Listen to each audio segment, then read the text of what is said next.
Welcome back to this latest episode of Japan's Top Business Interviews. I'm your host, Dr. Greg Story. I'm the president of Dalkani Tokyo Training. Special guest today is an old friend of mine, Brian Nelson, who is the chairman of GLB here in Japan. Brian, welcome. Thank you, Greg. What is GLB, Brian? Maybe for our audience, just explain a little bit about what your company does. You're the chairman of it. What is the main business? GLBB. Oh, GLBB. Sorry, I left a B off there. Sorry. That's okay. We'll build them on there. It's an internet service provider. So we have everything from fiber that we put in the ground to internet connections we provide for businesses and for people's homes. Right. Okay. So, you've been in Japan a long time. I know that. But how did you get here, and how you've been in some amazing companies? You've been owning amazing companies. Give us the backstory on Brian Nelson in Japan here. Sure. A lot of fun. I first came here in high school. So I started off at the American school in Japan. Mm-hmm. In fact, after this, I'm going to our Bonenkai. It's our year-end party. Mm-hmm. It's one of the oldest international private schools in the world, actually. Built Is that right? 1902 is when it was started. Wow. And obviously there's older schools, but international private schools, it's the oldest, I believe. And just a great group of people. So from there, actually, is a lot of my story is built off of the American school in Japan. A lot of old basketball buddies from basketball buddies included, yeah? But also from just the whole entire school and many different generations. We had a bit of a joke about, my son went to St. Mary's and always a strong rivalry, which of course ASIJ does very well. Yeah, often better in the basketball, but and so that gives you a very firm connection. So you stayed in Japan up until what age? So I was here for only 2 years in high school, right. So just up until the age of 18, and then went to university in the United States in California. California, nice. Yeah. Where'd you go to States? To the University of Southern California in Los Angeles. California, Los Angeles, okay, very good. Where I also played basketball. Well, of course you would have played basketball, I'm sure. Well, I got lucky. George Raveling was the coach, and I was able to become a walk-on, as it's being called, where you're not recruited, you have to try out. Oh. Not all schools allow for this, but he was a coach that wherever he went, he took one walk-on per year. And so I was that walk-on. You were the guy. Yeah. And when did you get back to Japan? Came back in 1990. Right. Sold my car and bought a plane ticket and made my way back. The draw of Japan was strong then. I was still trying to learn the Japanese language, and I hadn't mastered that, so I really wanted to get back and learn the language. And so that was the main drive. And what was driving that? Why did you want to master the language? I mean, you're in America, it's 300-odd million people, amazing economy, lots of opportunities, a bright guy like you, good university, pedigree, you could have done any number of things. Why? What was that gravitational pull? I think the allure of being here in high school is very different. So I wanted to experience Japan as a someone who's in the working society, right. Not just in high school. So I could expand and figure out more about Japan, but also through the language. I figured that would be when I was in high school. I don't really feel it. Without the language, I was able to explore as much as I could. So I think that was the draw. Right. Okay. And so you came back, and what happened? I came back, and I actually was applying for work through the American Chamber of Commerce membership directory, which my father, who was running IBM for Asia, sent to me in university. And so I used that to send, back in those days, faxes to different people that were presidents and whatnot of different companies in Japan, mainly in Tokyo. And so through that, after selling my car and buying the plane ticket, I stayed with a friend of mine from the American school in Japan for 3 weeks as I went around trying to find a job and doing interviews. And I got 55 interviews out of 100 mail-outs. And from that, I got one offer from right away from Sumitomo Metals. And I thought, well, that's a great idea. I'll go work for Sumitomo Metals. It's a big, large Japanese corporation. Yeah. And what happened was there's another company called Ashisto, run by a foreigner also from the University of Southern California named Bill Totten. And he offered me a job to come work at his company when I had just stopped by to give him a piece of, an investment paper from someone back at home. Oh. And I was planning to drop it off and head the other way. And he said, hang on a second, kid, what are you doing here? And that turned into him offering me a job, which I took, being a salesperson for computer software in the Kansai region. So here's a good question. Yes.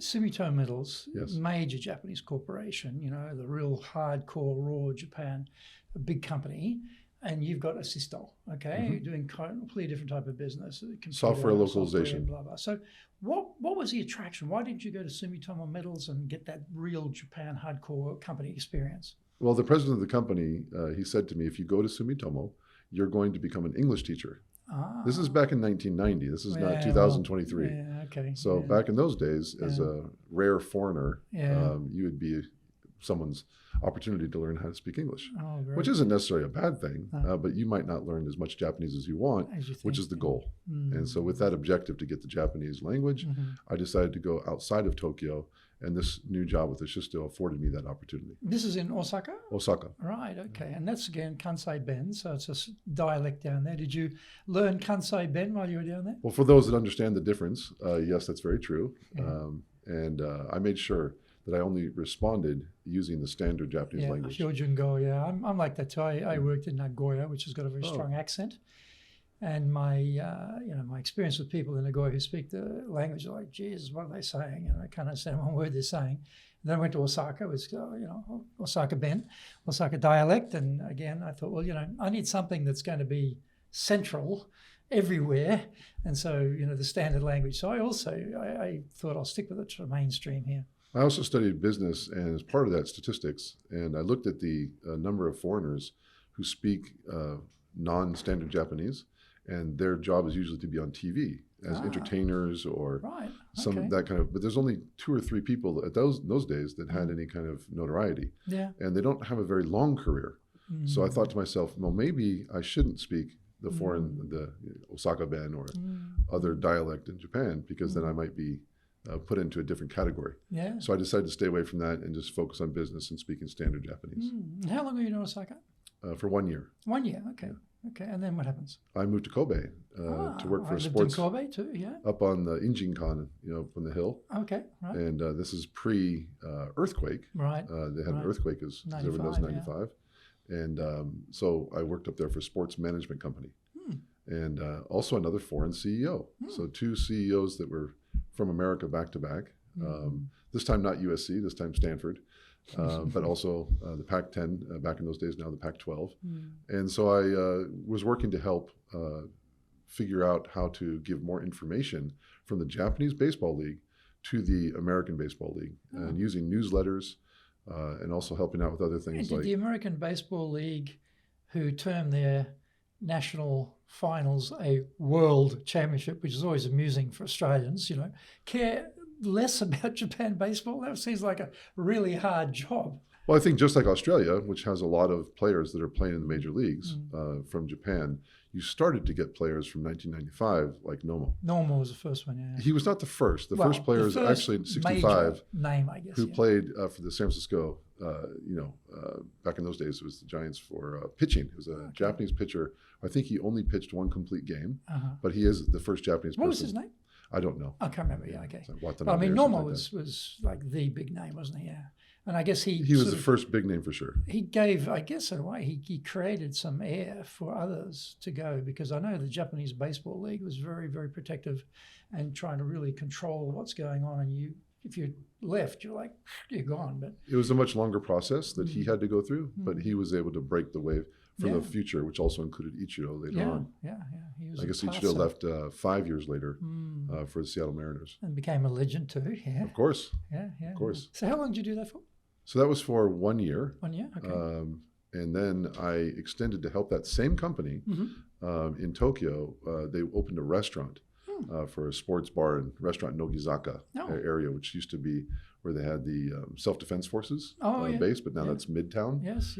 So in that end of that location in Nogizaka, there was a sports bar, and I helped open that sports bar. Wow, that's an interesting experience. We hired some great people that are now today. I don't know if you've interviewed Campbell Hanley. Yes, he has been on this program. So he and I were working together at that same time at that sports bar. Well, he in never Nogizaka. fessed up to that on my podcast. Well, it's probably not something he wants to put out there now. Go back and quiz him about his days. Although, to be fair to Campbell, that was fresh out of university. Was he? Yeah. And we were all in our early 20s. Well, if people haven't listened to Campbell Hanley's interview, it's an excellent one. And I would highly recommend it. He's a great guy, and he's very knowledgeable about Japan. So that's interesting. Yeah. And then how long did you do the sports? Good friend. So did that for about a year, and then I was asked to come play professional basketball by Tokyo Marine Fire and Insurance. Wow! So I played professional basketball in Japan for 3 years. Wow, and that's interesting. Any type of professional sport is incredibly amazing. The risk of injury, the risk of not being picked for the team, a lot of pressure, hard training. Did you see yourself thinking, well, this could go somewhere, or I'll do this for a while, or how did you approach that? Well, as a 22-year-old, 23-year-old person, I was thinking to myself, they're going to pay me money to play basketball? That sounds fun. Sounds good. So from that aspect, I was just really thrilled to be able to play sports and receive more money than I was receiving at the time. Yeah. And so it was a lot of fun. And I was actually the person who imported the no-look pass to Japan. Oh, my first day of practice. practice. People who may not know about basketball, I played basketball myself at high school, so I know the no-look pass, but some people may not know what that is. Just explain that quickly. When you're heading down the court, you're dribbling the ball, you look one direction and you throw the ball in the other direction. And hopefully your compatriot is ready to receive the ball even though you look in the other direction. You're spot on with that point, because I hit my teammate in the back of the head. And the coach actually blew the whistle. It was the first time when you did it, right? That's correct. And they actually thought it was my mistake. Yeah. And I had to explain to the coach and the team that actually, if you're in front of the ball, you always have to be looking for the ball. Yeah. And so that was I spent the rest of the day explaining how to do no-look passes, which they thought was amazing. If I look this direction, expect it to be coming your direction, yeah? That's right. Yeah. But to be fair to Japanese basketball players who have now been in the NBA, in those days there had been no NBA players. So this was very early on, 1992. So you're bringing some real some real advanced knowledge into the game here. That's correct. Excellent. Okay. And then what happens after the basketball? So after 3 years of playing basketball, I went to work for Gallup, the research and marketing company. Yeah, huge company. Working on the projects that they had and developing new business, and was able to grow that company to $10 million, along with a local talented team. And that gave us accolades back in America. What was your role in Gallup? What was your position? I started off as a salesperson, was then actually promoted to second in command, very good. if you will. But then they also promoted me to be a board member in Singapore and to also be an advisor for Gallup China. Wow. And so I would travel Singapore and China, but old mainly were you focusing on Japan. I would have been 26, 27. Unbelievable. 26. You're a board member. That's I don't know too many people get to become board member at 26. Amazingly. Great experience. Yeah, and Gallup organization's a wonderful place. Yeah. And the CEO at the time is still the CEO now, Jim Clifton. Is that right? Yeah. Right. Now the Strength Finder, right? That's correct. It came out, right? Yeah, that's right. Very popular. Well, his father, Don Clifton, created something with strengths that he'd done at a university as a PhD psychologist. Yeah. His son, Jim, who's the CEO, turned that into what was then the Q12, the 12 steps to success for employees and hiring. And so after Gallup, what happens? So after Gallup, I was there for 5 years. And I realized that the number 2 spot was never going to be the number 1 spot. And if it is, it's not fair to my boss, who I really liked, Mr. Hidaka. So I said that I'll leave the company. And after 5 years, I went to work for a startup called Trans-Pacific. What does Trans-Pacific do? It sounds like it does intercontinental transportation. But it was, at the time, it was an internet English web page development company. And it had, a couple $100,000 in sales and about 5 employees. Right. And they had written a new business plan, which they got into my hands. Yeah. And they said, would you come and work for us because you have operational experience, you have networking in Japan, and you could help us build the company as the chief operating officer. Right. And so I joined as the, I think, 5th person and as a COO. And then in 2000 January, I officially joined the company after giving notice to Gallup. And we took off from there, changed the company name right before I was joining, from Trans-Pacific to Value Commerce. Value Commerce. That's right. And Value Commerce became the first internet affiliate marketing company in Japan. And we had an understanding that we would work towards the direction of making me the CEO within 5 years. And that happened much quicker than I thought. It happened in 2001, 1 year later, in March, where I became the CEO. So you're how old at this time? I guess now we're 30. Yeah, so 31, CEO at 30. 31, I think. Yes, yeah, so May 30, 31 again, very big fast. responsibility. Very fast progress. A lot of learning in those days for everyone. Yeah, sure. I think you had to be able to refine business plans on the fly. You had to live through an economy that was a bubble economy for the internet, which was not very good. So what was it like? CEO is one thing. Yes. CEO is a different thing. And in 1 year, you go from CEO to CEO. And you're leading the whole charge there, right? I mean, even as COO, you're leading, but this is like you're responsible for everything. And what did you find? Because in your background, you've been a doer, you've been in sales or you've been, execution of things, not necessarily the leader. And there's not, when I'm listening to here, I mean, there's probably not a formal, strong leadership background until that point, and suddenly, woof, you got the whole thing. So what did you find as your first really big leadership role? How did you find Well, I think you have to step back a little bit and understand that playing sports, there's a lot of leadership in sports. There is, that's true. So it's always been in my mind.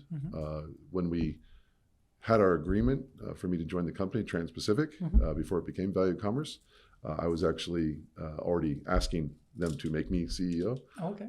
So from that standpoint, I was already focused on being the leader and providing that talent to the whole company.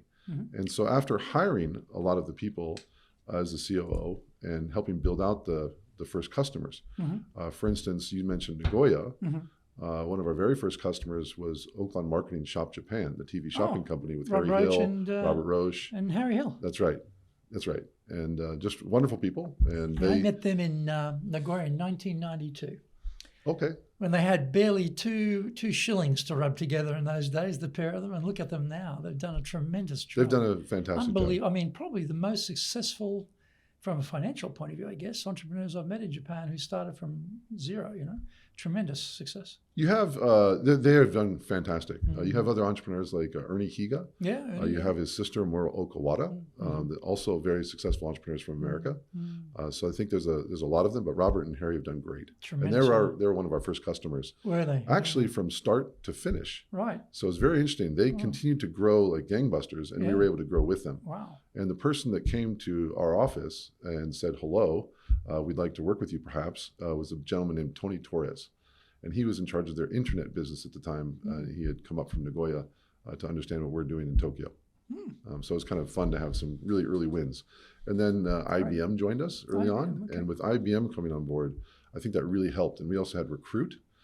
From there, we really started to have some good companies. IBM and Recruit in your portfolio of clients. The credibility factor on that is enormous. But coming back to your job, though, as the CEO, are you the one recruiting IBM? Is that you, or you're the one driving the sales team to do that? Where was your role? Well, that's correct. And each individual opportunity will always have a starting place. Yep.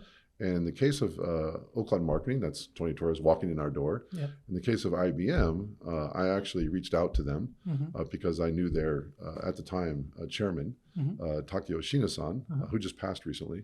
And he was able to make an introduction. Yeah, Shina-san was in Tokyo Rotary. He's a really nice guy. I didn't realize he passed away. Yeah, just earlier this year. Oh, really? That's I think in April. And he, 94, 95, so he had a very long, good life. Good innings, as we say in Australia. Yeah. But he was able to make an introduction for me because he had actually been working for my father, because my father ran IBM for all of Asia. Yeah. So when I went to visit him, connections help. It does. And so that one happened to be me, but there was many more that came from other people. We used to have a gong in the office, like an old Chinese hanging gong. Yep. And when everyone would get a contract, they'd come and hit the gong. And it was always fun for the company. Yeah. Early startup days back in the internet bubble, having lots of fun. So by getting good blue chip customers, when the internet bubble burst a year later, we were able to survive because we had these blue chip companies, whereas other internet companies did not. At that stage, how many people were in the company? 150. So you grew. I mean, when you joined Pacific, Value Commerce it became. How many people was it at that 5. stage? 5. Wow, 5 to 150 in what space of time? A year. Oh my God, that's unbelievable. We were hiring all the time. Oh, you certainly So were. You mentioned the different roles between chief operating officer and CEO. And we were marketing, tech. Doing everything. Not myself. All of us were doing interviews. And as we added people, they would go from being interviewed to being interviewers. Oh, really? Pretty quickly. So we were growing very fast. You're growing incredibly fast. Now, one of the things, though, about that is as the leader, trying to, keep that going in the same direction and keeping everybody united and, the communication pieces and the leadership pieces. Tell us a little bit about some of the leadership challenges you found in growing the company. So you're new to the CEO role, and you go from 5 to 150 people in the first year. I mean, you would never write that down for yourself. Okay, as a new CEO, I expect to go from 5 to 150 people in 1 year just to make my job more interesting, you know. But Actually, that was our plan. Yeah, So we were actually building to plan. Okay. We were raising money to plan, building to plan. I don't know if you've had Alan Miner on here. No, I have not. But back in the day, he would talk about actually growing people as a metric for success. So there is a lot to be, you know, thinking through with regards to building a large staff quickly, because then they can obviously have resources to do more. You need the funding to do that, of course. But so we did grow quickly. And because of the internet bubble bursting right after that, we actually were a little bit of a pickle. This is right when I'm becoming CEO.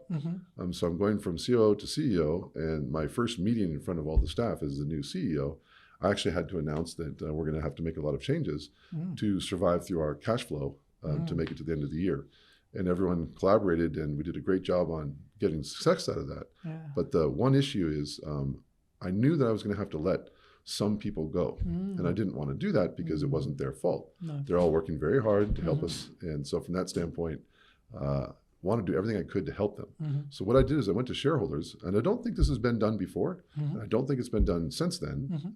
So I don't know what that says, but it was successful for us. I asked the shareholders to agree to allow us to give a stock benefit, stock options that are qualified with a 2-year cliff and the rest of it to people that we had to let go.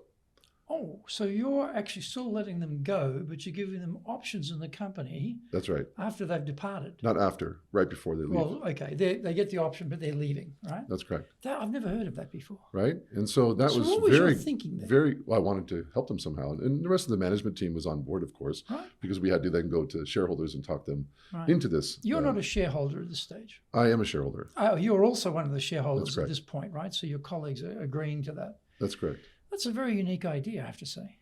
And I think those guys eventually were pretty happy. Well, we ended up 4 years later completing a deal with Yahoo Japan to sell 49.71% of the company at a valuation of $220 million US. Wow. So from there, those people who left actually made some money and were able to buy houses or have a different life.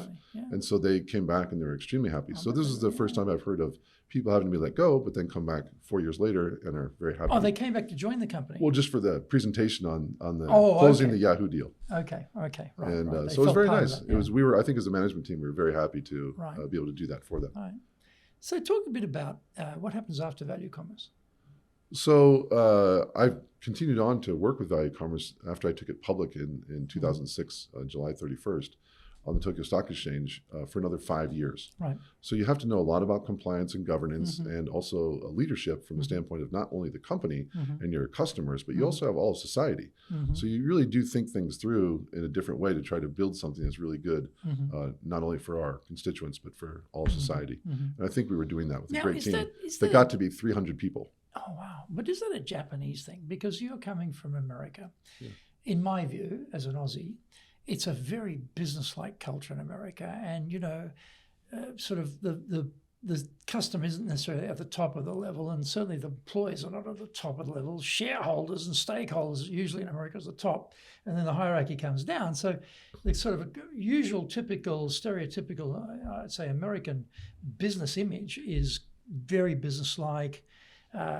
Society, no. Shareholders, stakeholders, they must get the value. That's what we're working for. If you can't contribute, you're out.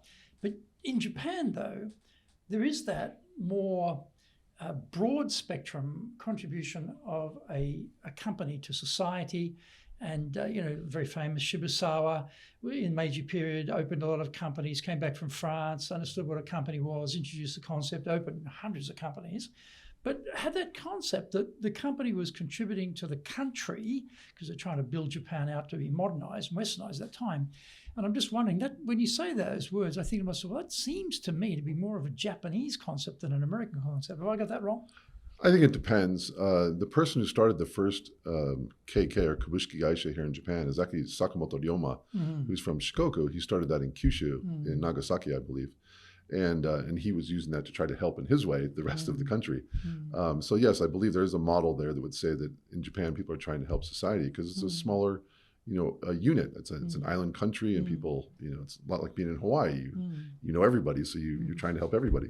Whereas America might be a larger piece of property where people don't necessarily talk on the East Coast and the West Coast, or in between as well. So from that standpoint, Japan and America and other countries, I never looked at it that way. I'm just trying to lead by listening and lead by example. And then when we have the need for creative responses, is getting information and help from the rest of the management team. So I would oftentimes, even late at night until 2 o'clock in the morning, go to family restaurants back in those days with the management team, trying to make sure we're on the same page. We're going to have to go through difficult things. And so, showing that kind of communications for a start, and then acting on the different plans that we come up together as a management team. So I try to bring everyone together and get that consensus, which a lot of people would go back and say, well, that's very Japanese.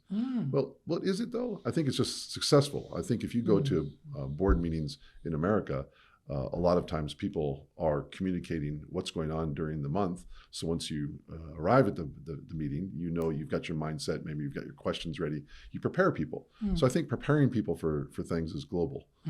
It just seems that we're in Japan, so we see it more highlighted.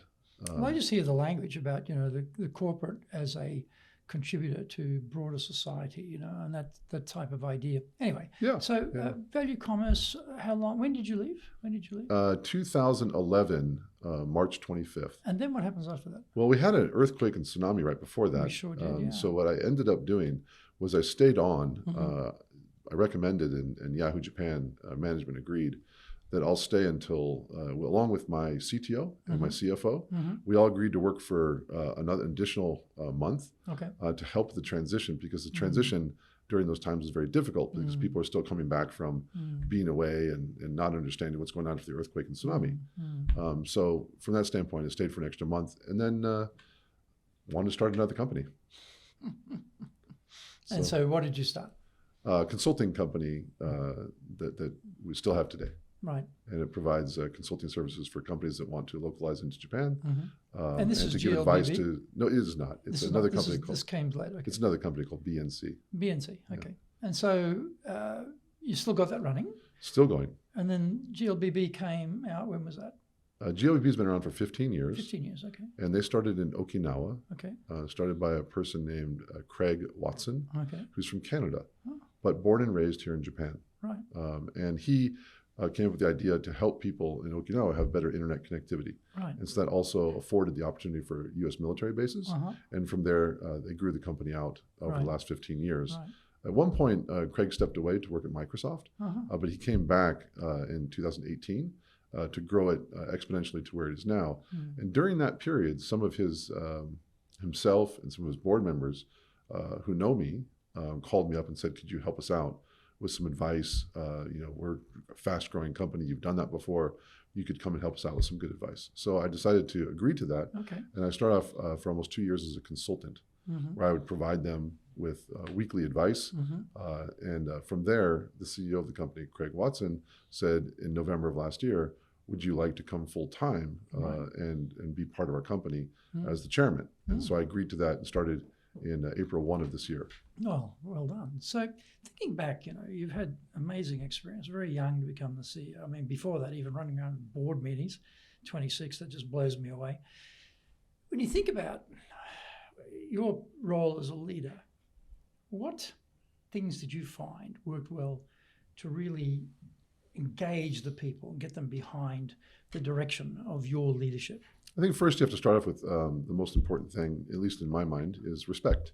So if you don't have respect, you don't have a starting place. But what does that I'll explain we can have what the words are, but what did it translate into in real terms for the individuals who? Well, because it can't just be words. No. It has to be actions. It's showing people what that means.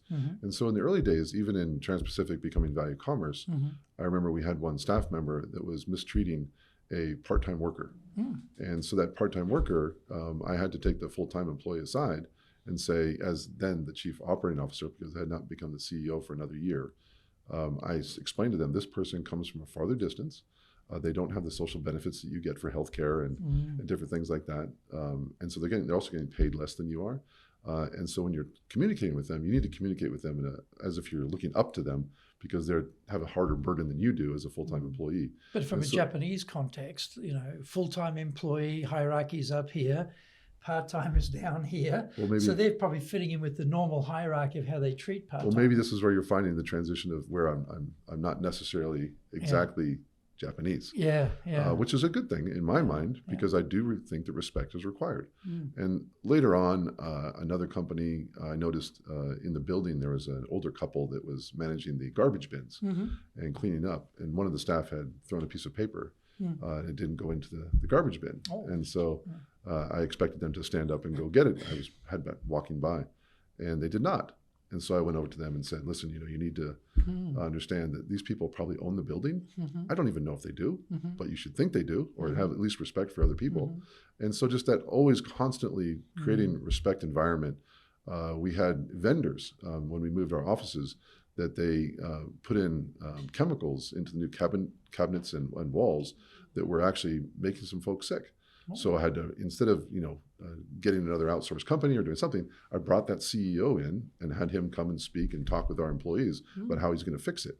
So at all times, respect for the employees, respect for our customers, respect for our vendors, respect for everybody. But you have to communicate and you have to be straight. And apart from having the respect, what other things did you find worked well to get people engaged apart from that?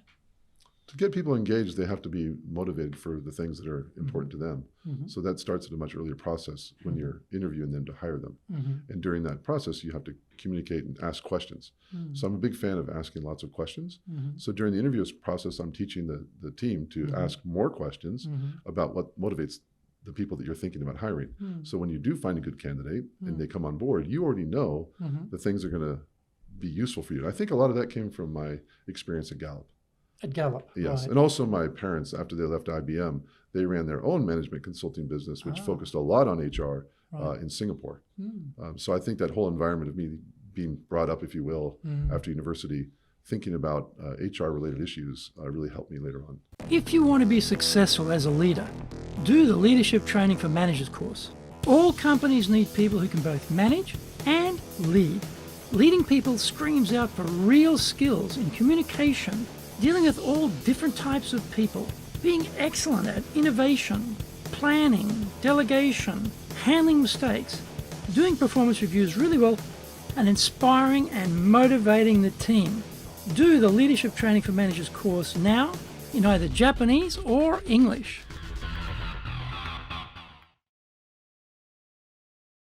Are you doing business with Japan? Do you really know how things work? Japan Business Mastery provides the answers. Do you have the right networks and know how to create them? Do you know how to get on the same wavelength with Japanese buyers? Do you know what being trustworthy looks like from the Japanese perspective? Japan Business Mastery is based on more than 30 years' experience in Japan and will become your go-to guide.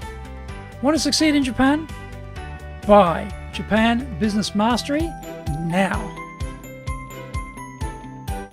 Things about having these sorts of conversations, be it initial hiring point or even maybe performance assessments or whatever, we have to remember is that people's motivations change. They're single, then they get married, right? They're now married, they have children, or their parents are ill, and so what motivated them at a certain age and stage moves. And so you think, oh, well, snapshot, they told me this is what they're interested in. I got that. Well, actually, you better check again because they may have moved on and you're not motivating them anymore. It's a moving target. Motivation, right? As you say, it's a moving target. The biggest issue I've ever had with that moving target was after completing the deal with Yahoo Japan. About a year before we went public, the staff had already received large payouts because Yahoo Japan purchased the stock and also some of the stock options. And so that created a situation where people were receiving money. And I remember that the deal wouldn't close for 45 days. And one of the clauses in the contract was if there's a force of nature, a force majeure that breaks up the deal, earthquake, tsunami, something like that, which Japan has, obviously, the deal would not go through. So I had to hold company-wide meetings to tell everyone, please don't count the money yet. Yeah. But then the next week, people would show up in the parking lot with new New cars. cars. And so I'd have another meeting and say, listen, I told you the money's not in here yet. We have to wait. But luckily, everything worked out for everyone. And 45 days later, the transaction was completed. But that was a difficult time because you went from people not having a lot of money to all of a sudden having a lot of money. But they did the work. They deserved it. But how do you get through that? So then you have to look at, I believe, how are they going to grow in the company? And what roles do they want to take on? Some people just want to leave, go start their own thing. And that's fair. They've worked for 5 years, working very hard to build the company with us. So that's also fair. It's painful though, isn't it? I mean, you've invested a lot in these people. They've been a contributor. You give them a payout because of the takeover from Yahoo, and then they walk out the door. That must be heartbreaking. Not necessarily. Back to Shina-san.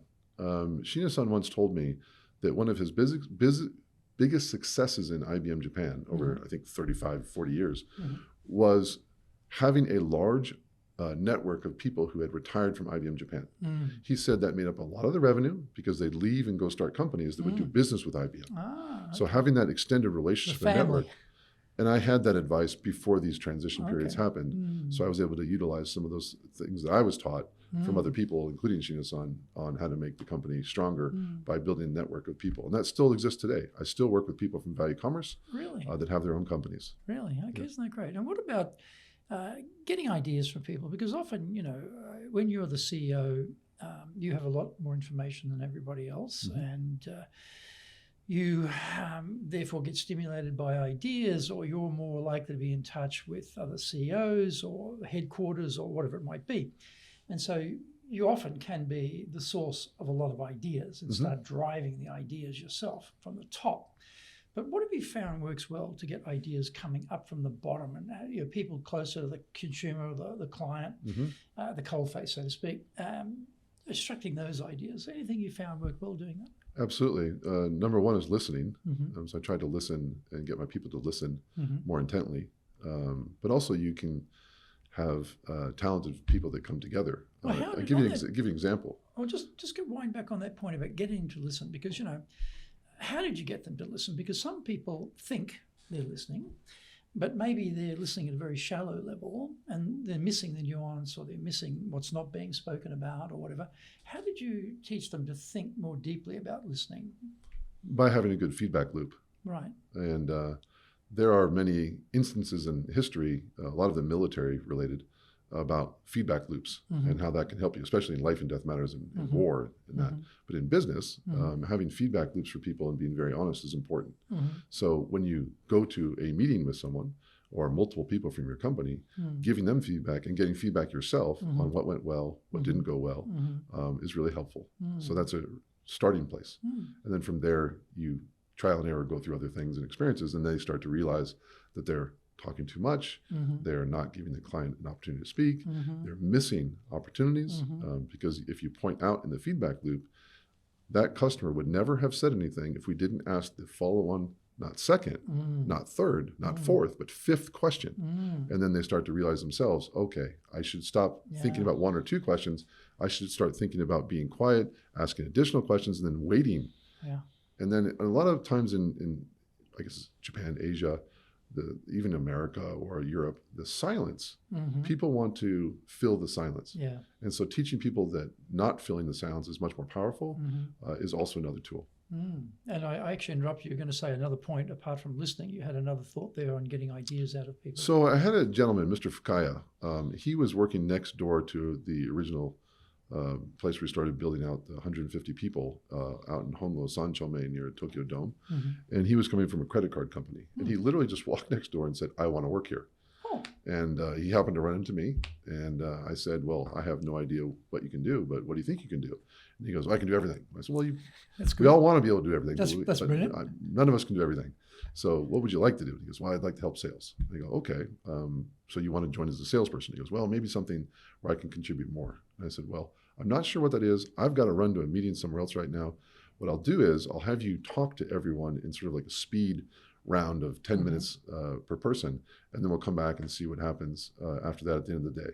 And so I came back. At the end of the day, I got the feedback. Everyone said they like him. They didn't like him. They like him very much as a person. Okay, they did. They have zero idea of where they can use him in the company. Oh, okay. And so I said, okay, join the company. Right.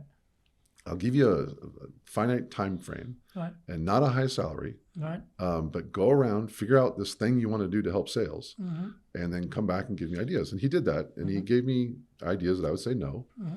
And then finally, he came up with an idea after about 6 months to do what's referred to as a points mall.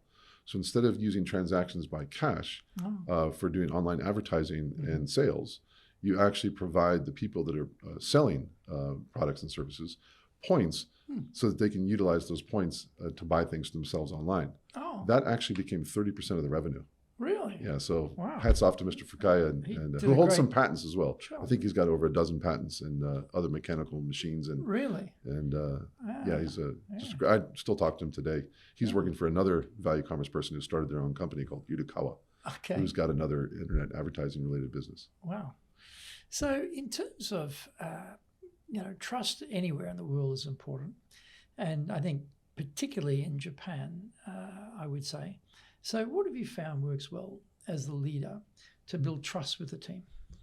I'd go back to it. It's respect. Mm-hmm. If you don't show respect, how are they going to respect what you're trying to do? Mm-hmm. And then communicate Mm-hmm. and get people to listen Mm-hmm. and just keep doing these things. It's not rocket science. Mm-hmm. But often in companies, you have the sort of propaganda over here, Mhm.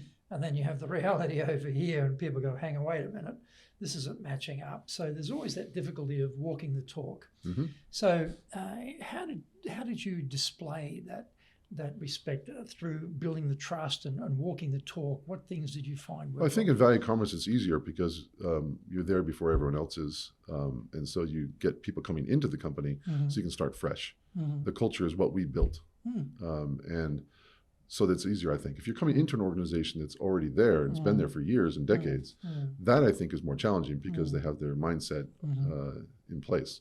So in those situations, which I have had to deal with, it takes more time. You have to go through a process, but you have to show some examples.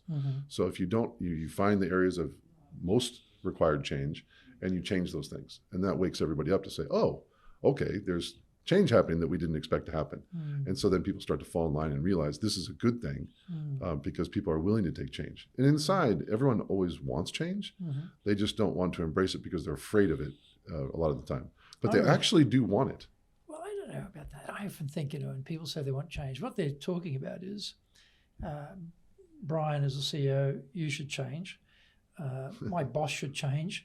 My colleagues should change. And this company should change. But me, I want to stay exactly like I am. So you often have this sort of contradiction, of, I love change, but everybody else, but not me, So getting people themselves to change the behavior, it's not so easy. But that's anyway. why you need the examples. So you have those big examples early on. So if you've joined the organization as the leader, you need to do 1 or 2 or 3 big things quickly that make sense for your policy and also make sense for the company you're helping to change those things. And I'm trying to do that right now with GLBB. Okay. So I come in, provide advice, the CEO makes the decisions along with the board of directors, but changes have already been made that people cause them to say, wait, okay, it's going to be different. And now everyone wants to follow the new policy, which is to go for positive change. And what about culture? You mentioned existing culture. You created the culture, value commerce, and then people came in and they have to adjust that culture. But how do you go about building that culture? How do you reinforce that culture? How do you define that culture? How do you propagate that culture? Well, in the value commerce example, there was the group that started Trans-Pacific is actually a group of people from New Zealand. Oh. And real nice guys. And in those days, it was the internet. And it was before the internet bubble burst. So there was a sort of, I don't want to say freewheeling, but you had, I think one of the very first things that the CEO at the time asked me to do from New Zealand, he said, let's get some sand to put on the floor and create a beach environment. And let's get some lobsters and dolphins and things to hang from the ceilings. And which was great fun. Challenging was when we had to get serious. I had to change the culture to be more serious, and especially in the Japanese environment, we can't have people not wearing shoes and beach sand when Japanese bankers are coming to visit. It was a little bit difficult, so we had to play a part in understanding where we were. Well, it sounds like a pretty cool office. Dolphins and whatever, and sand everywhere, and until you have beach erosion going down the elevator hall. or with the vacuum cleaners coming to clean, not knowing where to start. That'd be true. What other things did you find works well to define and then build out the culture? I think I go back to the same things, though. It's this respect, it's communications, it's talking with everybody to find out what it is that motivates them, find out who they are. You do become a family. And out of that, you might not remain a family 10, 20 years later, but during the time you're together and even the time afterwards, you can try real hard to remain family. And these have to be people you trust, because then you can start working and getting results faster. And so to get those results faster, you do need to have this communication feedback loop. You need to have the respect, and it has to be real. And if it's not, you need to make changes. And then communicating the future, vision and mission. People talk about that a lot, but it's quite important to communicate on a weekly basis where you're headed. And people think, well, you could do that, once a month. You can do that once a quarter, once a year. It doesn't work. You have to communicate with people because they have busy lives. Right? They got to get back to their families. They've got children. They've got get kids off to school, spouses and relatives. They've got their own lives. So once you're in the workplace, you have to be able to repeat and be repetitive with things that sometimes can be boring because they're so repetitive, but they're very important, or people will forget. It's always surprising to me, you tell people something, you think they've got it, a couple of weeks later you realize they ain't got it, it's like, yeah, I told you guys, they didn't get it. So it's like, teaching karate, you have a class, maybe 100 people at a gashku or something, a training camp, and you say to everyone, turn left, and like 5 people will turn right. It's like when you see those things up close, you realize, right, communication looks simple, but it's not that simple. In terms of, for you, how do you handle things like mistakes? Because showing the respect, developing people, all good stuff. But when you start to walk the talk around how you treat people. So, for example, in some companies, they might say something like, okay, we see mistakes as learning opportunities, and that's the propaganda part on one side. But when someone screws up a lot of dough on the other side, it's like a whack in the ear, or they're out the door. So the contradiction between what they're saying and what they're doing, that really destroys the culture, destroys the trust. It just breaks everything down. So it's one thing to have the sort of propagated, idea of how all goodness and light down here. But then when, the rubber hits the road, what did you find was important in terms of, yes, hold people accountable, but also treat people with respect? And, how do you have that consistency to make sure that, okay, maybe you are walking the talk around what you say, but middle management are walking the talk around what, you're saying? How did you, filter that down through the organization? Yeah, by far the middle management's the most important. It's and of course the CEO has to, and the senior management team have to be really good. But it's the people in middle management that are actually getting the day-to-day done. So having a focus on that, understanding the middle management is so important, is a good starting place. And then from there, communicating with them to see what they need. And a lot of times they'll need things you haven't even thought of. And that goes back to the communications. They have the opportunity to talk to you about what they need, being available so they can tell you what they need. And then they feel comfortable because there's respect. They realize that you'd respect them because you want their opinions. And that comes full cycle all the time, weekly basis. Everyone starts to realize, okay, we're a team. And how about the handling of mistakes? How do you handle mistakes? It depends. If the mistake is an honest mistake, then it's exactly what it is. So you have to manage that for what it is and talk with the customers and talk with the employee and make sure everyone understands, and you don't want it to happen again. Yeah, repeatable mistakes is a different question, isn't it? Right, but you have that opportunity to teach from the first mistake. And then when you have mistakes that are malicious, then you have to make examples. Yeah, malicious mistake, that's a pretty, like sabotage or something, that's a pretty severe area, isn't it? And 2 different things. Yeah. They need to be dealt with differently. Sorry? They need to be dealt with differently. Yeah, I'm thinking more, Japan is quite a perfectionist culture. The artisan is highly respected here. People spending, 40, 50 years doing the same thing over and over again, highly valued, highly respected. Grey hair, you've got it, I've got it, respected, this is good. And then, you expect things to be done properly. In a lot of Japanese context, when things are not done properly, the reaction of bosses more so maybe in the past and now, has been quite severe. And, you know, we teach leadership, and I've had Japanese people in their 40s plus tell me that when they were younger and they made a mistake, their boss just absolutely, in front of everyone, just bawled them out, you know, just abusing them and criticizing them, and, you know, horrendous sort of behavior, you know, from a boss point of view. So mistakes on the Japanese side of the equation are taken pretty seriously here. And, you know, people can be humiliated, they can be publicly humiliated, which ideally would never happen, but it happens here. So, you know, when you're running a company as a non-Japanese, hopefully you've got a bit of a different take on it, and you're having a more respectful, as you say, interaction with people, and you're understanding that mistakes happen and don't repeat it. But you're not, you know, getting everyone together and saying, well, you know, Suzuki's a dill, look what he just did, you know, which is what they're, you know, a lot of these people have grown up with, and they tend to think that's the model to pass it on. So when you've got middle managers who've come from outside, they've come from a different background, different environment, different culture, and how they treat mistakes, you've got to have inside the company one way of dealing with that. That's the one that you want to have happen, as opposed to one you think's happening, but in fact they're doing something else. So how do you get around that sort of problem? This, you know, making sure that the culture is consistent with what you want it to be. You have a lot of different pieces to what you're saying right now, which include a lot of culture. That also includes different generations. So I try not to spend my time on that. I try to spend my time on doing what I think is right. And if people don't think that's right, they can tell me whenever they want. And being open to that feedback is, I think, the first step, and that's that respect. So I believe that the culture that I'm trying to create is the culture I'm trying to create, and people could come along with that or not. But when they have a problem with it, I try to build a culture of people who will tell me that. And I'll get that. For instance, I talk a lot about questions and listening. So sometimes some people will think, aren't we listening too much? Don't we need to speak more? Aren't we supposed to give the clients more direction? And so I'll sometimes get that feedback, and you have to talk that through. Well, that could be true, but if we're not listening, we're not going to get that great opportunity. So you just have to keep talking to people, because obviously everyone has a different mindset. And if you can't get on the same page with some of these things, or at least closer, it makes it difficult to be a team. I remember I read the story about Lee Iacocca when he's running Chrysler.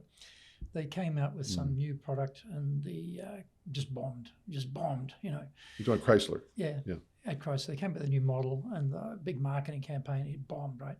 So he calls the head of marketing up to his office, and the head of marketing walks in and says, I suppose you're going to fire me. Interesting. Iacocca says, fire you? We just spent $5 million educating you. You think about that, right? Like that's, for me, is like, wow, that's something, you know, like $5 million is a fair bit of dough, right? In those days, at any time, I guess. But the way he treated that guy, and do you think that guy told everybody? Probably, you know. And you're telling the story now. We're telling the story now. So that culture and being real and being consistent with it, and walking the talk, powerful. And I think to myself, you know, if we, and particularly when everything's humming, it's easy to be the happy, you know, supportive boss, right? It's when they're not going well, when the rubber meets the road and things get screwed up, and you really, you know, you're in a lot of stress, but you can still deal with it in a professional way, respectful way. That really is the measure, I think. And I think having that experience early on in my career was very helpful. So Value Commerce was, you know, a company that was running out of cash at one point in 2001. So from that standpoint, you know, 2001, there was a lot of money being spent for internet companies. And so the money raising's running out quickly. So going through that with 150 employees at an early age set the tone for the rest of my career, which I think I'm still valuing and trying to make even better as I go. And, you know, if someone, you know, hey, Brian, rang up, hey, Brian, I'm give the big job in Tokyo. I'm coming to Tokyo. I'm going to run the operation in Tokyo. But I don't know anything about Japan. I don't speak Japanese, Brian. How can I be successful? What advice would you give me? Well, the first piece of advice I give to people who are coming here for work and or as a tourist is I teach them the word meiwaku. Don't cause meiwaku. Don't cause trouble. Don't cause trouble. And I think it's an important thing to understand about the culture. You might want to disrupt things and create that on purpose, but to know that you can do that as long as you know it's on purpose, and that's your style, that's fine, but understand it exists, because if you don't, you'll be missing a big part of Japan, because people will start to have blockers on their listening, on their vision, on everything about you, if you come in and cause trouble. So you need to start with And what does that explanations. trouble normally look like? I mean, are we talking about, obviously a new broom, going to be a change of direction perhaps, but are we talking impacting the clients because we, going to be harder on the pricing, or we're going to be harder on the quality, or our support, or Great what does examples. Meiwaku normally look like? Great examples. Quality. If you come in and reduce quality, right away, that's going to be Meiwaku. If you come in and... An interesting point on quality, right? When you're the CFO and you think about quality and you do the calculation, you say, you know what, Brian, if we have a 3% defect rate, we're going to make this much money. If we have a 0 defect rate, we're going to make this much money. So we can wear the 3% because we're going to make a lot more money, and the shareholders and the stakeholders and the share price is going to go up, which sounds very logical, right? Except in this country, it's a no defect culture. It's a no minimum viable product culture. I mean, come with your minimum viable product here, forget it, it's got to work perfectly. Yeah, that's correct. So those sorts of typical Western calculations on what's the economic impact, if you don't understand, that's severe Meiwaku for the clients. You've just described it. With 3% defect rate when they expect 0 defect rate. Right? Great example of Meiwaku is quality. Other things that you think you give them advice about doing? Understanding that you shouldn't be overwhelmed by your assumption on culture. A lot of times foreigners will come in and they'll try to be all things Japanese, and they'll miss the point, which is that... Start learning the shakuhachi or something. Whatever it might be in whatever aspect, but they need to understand is go talk with your people, go figure out things. And what you'll understand is that if they haven't been taught correctly, haven't been trained correctly, or at least in the ways that you think they should be, they're going to be missing things. So you're going to have to provide education. So a lot of the tools you're coming in is foreigners will sometimes assume that the Japanese staff already know everything. That's a big mistake. You have to come in and understand, do they or don't they, and have those conversations. Well, that's true too. I think in sense of things like what you'd expect, like you notice it mostly in sales. And this is not just Japan, to be fair. I mean, most salespeople around the world are untrained. And they're working it out on the job. They're working it out by themselves. They're watching their bosses, watching their colleagues, and somehow they get a way of doing things. And it happens often for us that, companies will say, listen, you need help with sales training. Particularly, we've got a great group of account managers, farmers here who take really great care of existing clients, but we can't seem to get them to go and get new clients, because they're not interested. And so those basics that, the hunting part, particularly in sales, not there. And often with leadership too, it might be the communication piece is not there, or the people skill piece is not there, or the strategic piece is not there, which is sort of somehow you think by the time they get to their mid-30s, 40s, they've got all that stuff. But actually, just the way you have the on-job training in Japan, their role models were not particularly advanced. They were rather mediocre leaders, and they copy the mediocre leaders. So the things you expect that they are not there. So that's where you've got to train to fill those gaps. That's correct. So we find that ourselves, that there are those gaps, and the expectation is, I know, Brian, we'll give the sales team more dough, and therefore they'll go and get the new clients. Well, there's a mistake. There's a potential mistake. And guess what? They give them more dough and nothing happens, Well, you have to understand the people. Are they actually hunters, or are they just gatherers and farmers? Exactly. And I feel it's not just sales. It's across the board in everything: marketing, PR, technology, back office. Everything needs to be looked at, because a lot of times if you have a multinational corporation and the person's come in to take over as the CEO in Japan or the country manager in Japan, they still have to communicate, and their people still have to communicate dotted lines back to headquarters or to regional offices. So there's a bastion of opportunity to make positive change. If they're coming in to become the country manager solely just a Japanese area play, then from that standpoint, then you have a different mindset, right? Because they're definitely focused on Japan. But if they have to deal with the international communications, the Japanese staff are probably having some challenges that you can have a great opportunity to help them with that. I think you're right. In terms of the matrix organization today, I meet, I was with a company the other day, I was with the president and head of HR. She reports to the global head of HR as a direct reporting line and a dotted line to the president. Right. Never used to be like that, right? You were the president, you're the emperor, or the empress, the whole thing, right? And now you've got these matrix organizations where, your power is limited and they're reporting somewhere else and their payment and bonuses and recognition and da-da-da-da is out of your hands. Much more complex, isn't it? What other advice would you give someone who's being sent here to run an operation? Well, the first thing is go talk to your customers. If you don't talk to your customers right away, then you're making a big mistake. And you don't have to have a big speech ready. You just need to go meet them. And that's what they want. You've taken the time to show them, back to it again, respect, right? They're giving you money. You better go show some respect. So go say hello and listen. And how are you doing? I'm new. That's okay. Thank you for being our customer. How can we help you more? And listen. So those kinds of early things that are important that a lot of people maybe get hunkered down in their office and they're trying to figure out all the operational things. They need to pair the outside communications with customers with their internal help and support and education.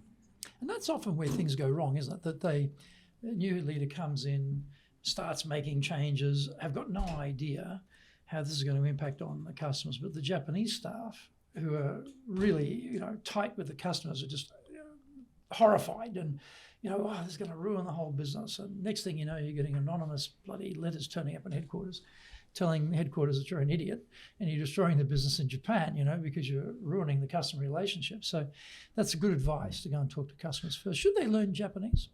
I think that it can help, but I don't think that should be their focus. If there's limited time, you've got quarterly reports, you've got annual results, you've got all these things you have to work on. Learning Japanese is important, but I wouldn't take more than an hour a day, 30 minutes a day to do that. In fact, you'll probably learn faster if you go out and talk with the customers, because you're going to have to listen while someone's translating for you or not. You're going to be listening to these people talk. You'll learn. And that's actually how I learned. I learned on the job. I didn't take formal lessons. Really? Okay. Yeah. Yeah. So in my early days in Osaka and Kobe, I was walking around with a dictionary from Japanese to English, English to Japanese, causing, I say now, don't cause meiwaku. I was causing all kinds of trouble because the meetings wouldn't start because I've got to be able to figure out what everyone's saying. And I'm by myself. But it was a lot of fun. And I think it was a different time then too.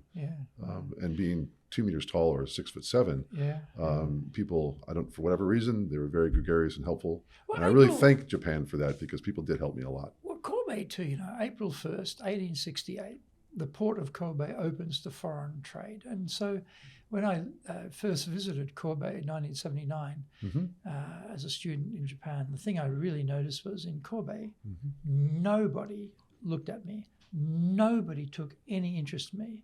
But in Tokyo, people would stare at me because in those days, 79, there just weren't that many foreigners in Japan at all. And people come up to you on the street and want to talk English to you, to practice their English. And all this sort of stuff would happen, right? And I traveled around Japan, Kyushu, and came back through Kobe. There, it's like foreigners, we've had these here since 1868. You're nothing special. We don't look at you because we've seen you guys before. And I always felt very comfortable in Kobe, that somehow it was an international city, as an international person, slotted right in there, and felt no pressure of people watching me, staring at me, nothing like that. So, and the people also, I found Kobe were quite international. And you're a little bit different. You're a very, very tall man, so you're probably really going to stand out much more than I did. But yeah, interesting point. If you're going to give Nagasaki and Yokohama are the same as Kobe. That's right. Yes. So I think you'll find that in those locations as well. Yeah, I'm sure. Yeah, I didn't spend any time in Nagasaki. Was it Hakodate was another one, wasn't it, in terms of the ports? But if we're going to think about your definition of leadership, what would that be, Brian? It's back to respect. Okay. So what does it mean in terms of... I actually was asked that word by Japanese Self-Defense Forces Navy captain at one point. He said, or admiral, he's like, Brian, what is the one thing that you would say in business that is most important? Is leadership. And I said, it's respect. He goes, you're right. So not that that's a... So what you're saying is your your advice or your definition of leadership is to be respectful or to have respect for people? How would I phrase it? Show respect for people, Show respect and for then people. make sure that people understand that you're respecting them, and if you do that, then they'll be more open to communicate with you, and then you have that communications feedback loop, which allows you to help them understand and learn what you're trying to get them to understand and learn to grow the company. Now, let me just, because you've got such an amazing background and you've been here for so long, is there anything that I haven't asked you which we could talk about in terms of leading in Japan? Leading in Japan. I guess we talked about the network of people that have left the company and how important that can be in a positive way. We've talked about obviously starting with respect and communications in the feedback loop. Making sure that you understand details. I was always amazed at Ernie Higa at Higa Industries. He's also the American School in Japan. That's where I know him from. But I would meet him at like a Keizai Doyukai event, the Business Association of Japan. And there's only, I think, 10 foreigners out of like 2,000 members. And I'm one of them. And I'd say, Ernie, how you doing? And he'll tell me problems like, the SEO, SEM rates on my advertising right now, or the store openings. He has all the details. And so I know a lot of times people will say leaders shouldn't be too involved in the micro. I would disagree with that based on my own experiences and hearing it from the people that I respect in the business as well. And Ernie has been on this podcast, folks, so please go and find the Ernie Higa interview, a fantastic interview. In fact, I wanted to have a follow-up with Ernie because he's got so much going on with his career in Japan. But I haven't managed to wrestle him down and get him to do a second. You should ask his sister as well, Merle Kawada. I did. I did. Merle is actually in my Rotary Club. Oh, great. And I put the wood on her for an interview, but she's so busy, she couldn't get around to doing it. They are busy people. I'd love, particularly, as one of the precepts of this whole podcast is I would like to have more female leaders. Yeah. Talk about She's the first foreign person to take a Japanese company public, 1987, right. Which also a first woman and first American, and so she's definitely a trailblazer. Yeah, well, I'd love to get her on. I'll try again. She gave me the elbow on the invitation, but I won't give up. Being a good sales guy, I never give up. There you go. Well, Brian, this has been fantastic. Thank you for sharing your background and your insights and your experiences. It's been great, and everyone, please join us again for our next episode of Japan's top business interviews.